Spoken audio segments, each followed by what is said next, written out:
السلام عليكم، اهلا بيكم في قناة مطبخ اونلاين نرمين علي. ازيكم عاملين ايه؟ يا رب تكونوا بخير. النهاردة ان شاء الله هنعمل مع بعض السمك المكريل بطريقة حلوة قوي قوي.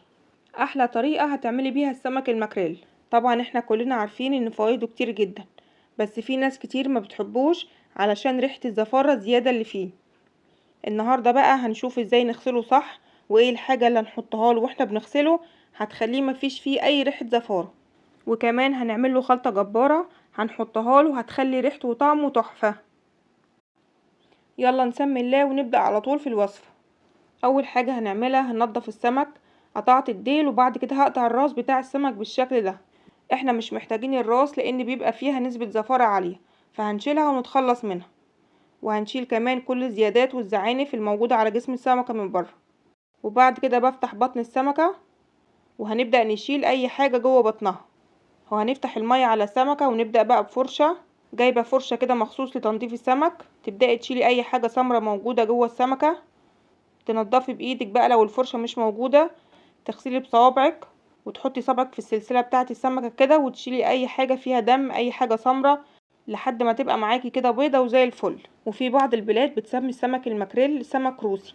عايزاكوا بقى كل واحدة تعلقلي وتقولي هو اسمه ايه عندهم في بلدهم.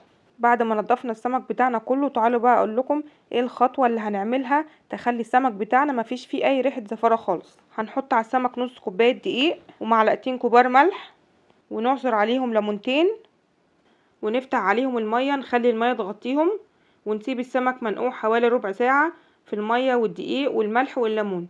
ما تحطيش خل علشان ما يهريش لحم السمك. وهنسيبهم منقوعين في المية دي حوالي ربع ساعة، وبعد كده بنشطفهم بمية نضيفة ونصفيهم كويس من المية. تعالوا بقى نشوف الخلطة بتاعتنا عبارة عن ايه. معايا طماطم وجزر مبشور وفلفل رومي وفلفل حامي وبصل مقطعاه حلقات وشوية من البقدونس وشوية من الكزبرة المفرومين. في طبق غويط هنحط الطماطم والبصل والفلفل والجزر المبشور والبقدونس والكزبرة، وهقلبهم مع بعض كويس واحاول افكك البصل كده، اخليه حلقات منفصلة بالشكل ده لحد كده الدنيا زي الفل. بعد كده بجيب الكبة او الخلاط وهحط فيها حوالي راس توم، وعليهم معلقتين كبار كمون، ومعلقة من البابريكا، ومعلقة كزبرة ناشفة، ونص معلقة فلفل اسود، ومعلقة كبيرة من الملح، وزودت عليهم كمان معلقة كبيرة من بهارات السمك، وعليهم عصير ليمونتين او 3، وربع كوباية زيت، وربع كوباية خل ابيض.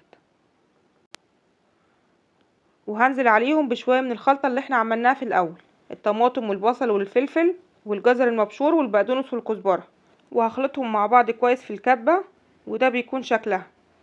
هاخد شوية من التتبيلة واحطهم على الخلطة اللي احنا عملناها في الاول، يعني حوالي معلقتين او 3. وهضيف عليها كمان ربع كوباية زيت وعصير ليمونتين، هقلبها. عايزه اقول لكم الخلطه دي ريحتها رهيبه وهي لسه نيه، ما بالكم بقى لما تستوي في الفرن هيبقى طعمها وريحتها حلوين ازاي. هجيب صينيه وافرد الخلطه بتاعتنا الحلوه دي فيها، وهنجيب السمك بتاعنا بعد ما شطفناه من الدقيق والملح وصفناه من الميه، وهنبدا نفتح له فتحات علشان نحط فيها التتبيله ونملح جسم السمك، علشان لحم السمك كله من بره ومن جوه يكون متملح كويس وواخد من طعم التتبيله ويكون طعمها حلو. هحط كده في بطن السمكة شوية من التتبيلة بتاعتي، وبعد كده هنحط في الفتحات اللي احنا عملناها من الناحيتين، ونبدأ نحطها فوق الخلطة الجبارة اللي احنا عملناها. وطبعا الخلطة والتتبيلة هيكون على حسب كمية السمك اللي معاكي. انا كان عندي 3 سمكات حوالي كيلو ونص او اكتر شوية، وعملت لهم كمية الخلطة اللي احنا شفناها مع بعض. انا كده خلصت السمك كله، تبلت بطنه وظهره وحطيته في الصينية على الخلطة، وحطيت شوية زيت صغيرين خالص كده على الوش علشان لما ادخلها الفرن وشها يحمر ويبقى حلو قوي. ونحطهم بعيد عن بعض شوية علشان لما يتحط في الفرن السمكة تتحمر كلها من كل اتجاه. وعصرت كمان ليمون على وش السمك، وحطيت شوية من شرايح الليمون وقشر الليمون اللي احنا عصرناه علشان لما يتحط في الفرن ويبدأ يغلي كده مع الخلطة يدينا ريحة حلوة قوي. بعد كده هنحطها في الفرن، نحطها في الرف التاني من تحت، يعني نحط الصاجة بتاعة الفرن على الرف التاني من تحت علشان تكون قريبة شوية من النار. هنشغل الفرن من تحت بس، مش هنشغل الشواية من الاول. هنسيبها حوالي 35 او 40 دقيقة، وبعد ما نتأكد ان هو استوى تماما بنفتح الشواية يتحمر شوية من فوق. بصوا بقى بعد ما طلع شكله عامل ازاي، تحفة. وريحته والله يا جماعة وهو بيستوي في الفرن كانت قلب الدنيا كلها. جربوا السمك بالطريقة دي وان شاء الله هيعجبكم جدا. واي حد لو ما بيحبش الماكريل وكلها بالطريقة دي هتعجبه جدا. بصوا الخلطة بتاعته بقى عاملة ازاي مع شوية رز صيادية، يا سلام بقى على الحلاوة، تحفة وحاجة تفتح النفس. ان شاء الله هيعجب كل اللي هياكل منها. جربوا السمك الماكريل بالطريقة دي، وزي ما قلت لكم كل واحدة تقول لي اسم السمك ده عندكم ايه في بلدكم.